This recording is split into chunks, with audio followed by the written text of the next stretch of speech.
우리는 잃어버렸거나 빼앗겼던 정말 소중한 것들을 다시 찾았을 때 정말 기뻐하죠. 그리고 그것이 정말 귀한 것이면 기쁨을 넘어 아예 감격하기까지 합니다. 그런 잃어버린 것들을 되찾은 감격을 이제 주님이 누가복음 15장에서 세 가지 비유로 말씀하고 계신데, 우리가 잘 아는 대로 잃어버렸다 되찾은 것이 바로 세 가지인데, 양, 드라크마, 그리고 아들입니다. 이 세 가지는 각각 목자와 여인과 또 아버지에게 그 어떤 것보다 의미가 있고 가치가 있고 소중한 대상이라는 공통점이 있습니다. 따라서 그것을 잃었다가 되찾았을 때 그 되찾은 장본인이 느꼈을 그 기쁨, 그 감격은 말로 표현할 수가 없을 겁니다.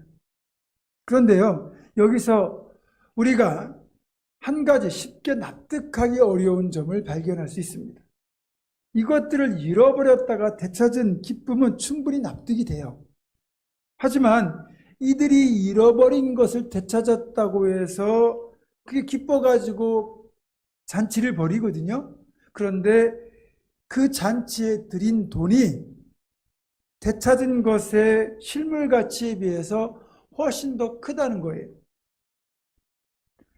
그 당시 동네 사람들을 다 불러서 잔치를 하려면 요즘으로 따지면 수백만 원의 돈이 듭니다.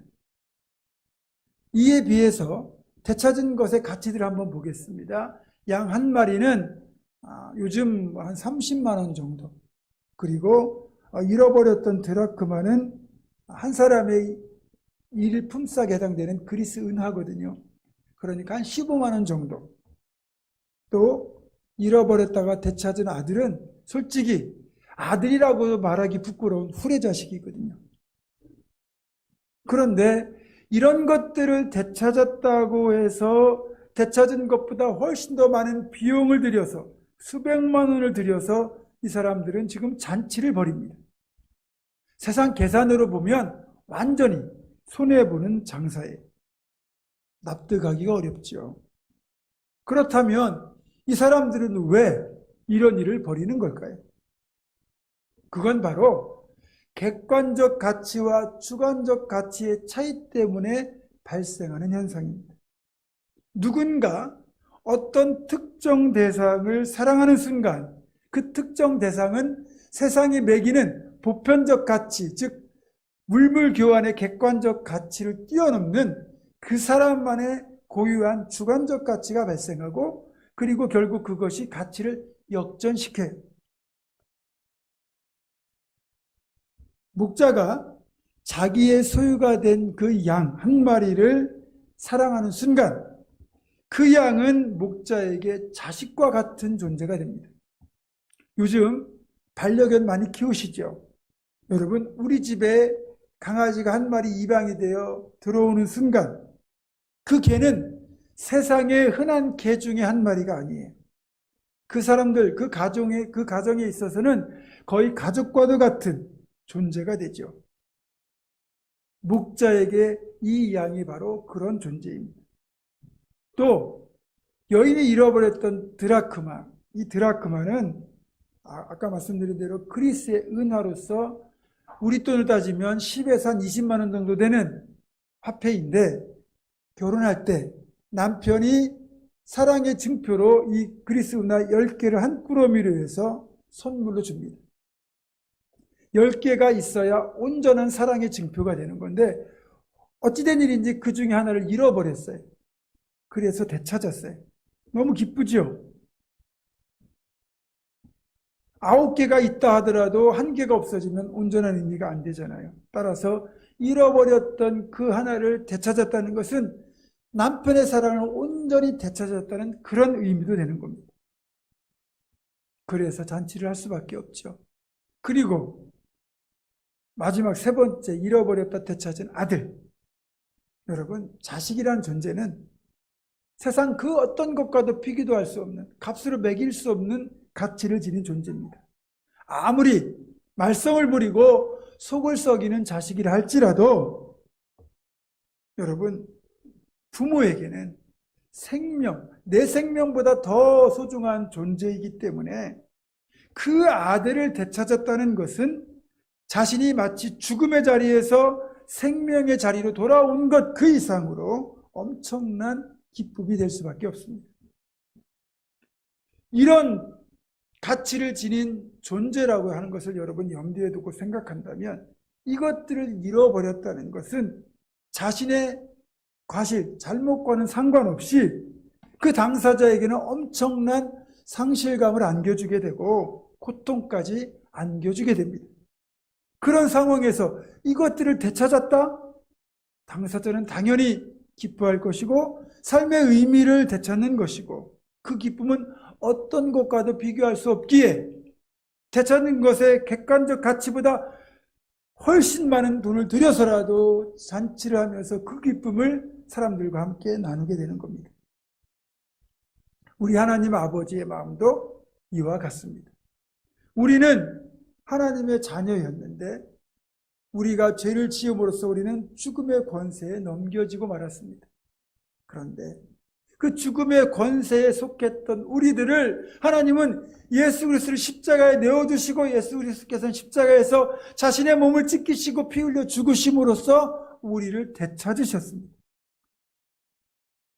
그렇기 때문에 우리의 생명을 되찾은 하나님의 기쁨은 상상을 초월하죠. 그 어떤 것과도 비교할 수 없을 만큼 크고 기쁘셨을 겁니다. 다만 그 되찾음을 위하여 하나님께서 희생하셔야 했던 그 희생은 상상을 초월합니다. 하나님은 하나뿐인 아들 예수를 십자가에 내어주셔야 됐고 아들이신 예수는 자신을 십자가에 내어주시면서 정말 사람이 겪을 수 있는 극한의 고통까지 겪으시면서 자신의 몸을 다 찢기시고 온몸의 피를 다 쏟기까지 그렇게 우리를 살리기 위하여 희생하셨습니다. 그 피 흘림으로 인하여 우리의 죄를 용서받았고 우리는 죄에서 구원받고 생명을 선물로 받게 된 것입니다. 우리가 축복이라는 말로 번역하는 영어가 바로 블레싱인데 이 블레싱은 본래 피 흘린다는 뜻을 지닌 블리드에서 유래한 것입니다. 다시 말해서 예수 그리스도의 십자가의 피 흘리심이 우리에게는 축복이 된다는 그런 메시지가 들어있는 거죠. 우리를 되찾기 위하여 주님이 찢기셨던 몸과 주님이 흘리셨던 보혈을 상징하는 예식이 바로 성찬식이고 성찬식이야말로 진정한 축복의 자리, 블레싱인 것입니다. 그리고 그 예수님을 나의 구주로 믿겠다고 결단하고 생각하는 예식이 바로 2부 예배에 진행될 세례식입니다. 이 세례와 성찬은 우리 개신교가 가지고 있는 딱 두 가지의 성례전입니다. 구교라고 하는 천주교는 7가지의 성례전을 가지고 있는데 나머지 5가지는 다 사람이 만들어낸 성경에 기록되지 않은 것들입니다. 그러나 성경에 기록되어 있는 2가지의 성례전이 바로 세례와 성찬인데 우리 개신교는 이 2가지를 지키고 있습니다. 그런데 이렇게 소중한 2가지 성례전을 우리는 우리의 뜻과 상관없이 코로나라는 것 때문에 2년 동안 잃어버리고 말았습니다. 한동안 세례식과 성찬식을 행하지 못했는데 감사하게도 코로나의 거리두기가 상당 부분 완화가 되면서 예배와 일상을 우리는 많이 회복했고 그 회복의 끝자락에서 우리는 드디어 세례와 성찬을 회복하게 되었습니다.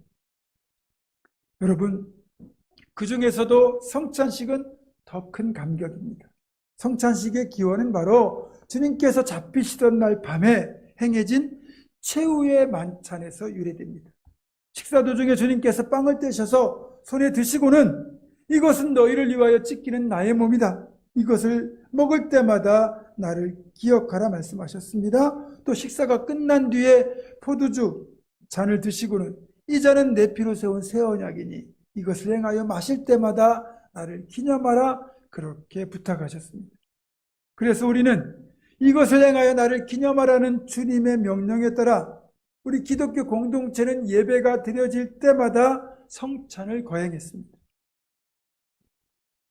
그러나 모든 사람들이 다 성찬에 참여할 수 있었던 건 아닙니다. 초기 기독교 공동체 예배는 통상 1부와 2부로 나누어져 드려졌습니다. 먼저 설교가 포함된 1부 예배를 드려요. 그리고 1부 예배가 끝나면 세례를 받지 않은 사람들은 먼저 집에 돌아갑니다. 그리고 세례를 받은 성도들만 그 자리에 따로 남아서 2부의 성찬식을 거행했습니다. 이처럼 예배에는 모든 사람들이 다 참여할 수 있었으나 성찬만큼은 세례받지 않은 사람들은 참여할 수가 없었습니다. 왜 그런 구분을 두었을까요? 우리가 성찬식에서 나누는 이 빵과 잔은 주님의 고귀한 희생과 숭고한 사랑을 담고 있는 거룩한 예식입니다.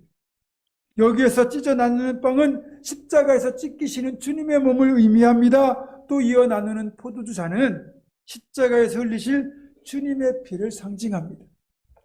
이런 거룩한 의미가 담겨 있는 성찬식에 구원의 확신이 없거나 주님을 위하여 죽을 준비가 되어 있지 않는 사람은 참여할 자격이 없다고 여긴 것이고, 우리가 세례를 받을 때 나는 이제 주님의 사랑으로 구원받았으니 이제는 내가 주님을 위하여 죽겠습니다라는 결단의 서약을 하나님과 성도들 앞에서 하지 않습니까? 그런 자세로 세례를 받은 사람들만 성찬에 참여할 자격이 주어졌던 겁니다. 바울 사도는 고린도전서 11장 27절과 28절에서 어설픈 자세로, 안일한 자세로 성찬에 임하려는 자들에게 분명하게 경고하고 있습니다. 그러므로 누구든지 주의 떡이나 잔을 합당하지 않게 먹고 마시는 자는 주의 몸과 피에 대하여 죄를 짓는 것이니라. 사람이 자기를 살피고 그 후에야 이 떡을 먹고 이 잔을 마실지니 주의 몸을 분별하지 못하고 먹고 마시는 자는 자기의 죄를 먹고 마시는 것이니라. 아멘. 바울 사도는 이렇게 잘못된 자세로 성찬에 임하는 것은 주님의 몸과 피에 대하여 죄를 짓는 것이기 때문에 반드시 자기를 살피고 성찬에 임하라고 강력하게 권면합니다. 이제 우리는 성찬에 참여할 때 이렇게 말씀드린 상황들을 염두에 두고 성찬에 참여해야 됩니다. 무엇보다도 우리가 행하는 이 성찬식은 바로 이런 주님의 희생과 고난을 떠올리며 다시 한번 우리 자신을 돌아보고 점검하는 예식이 되어야 합니다.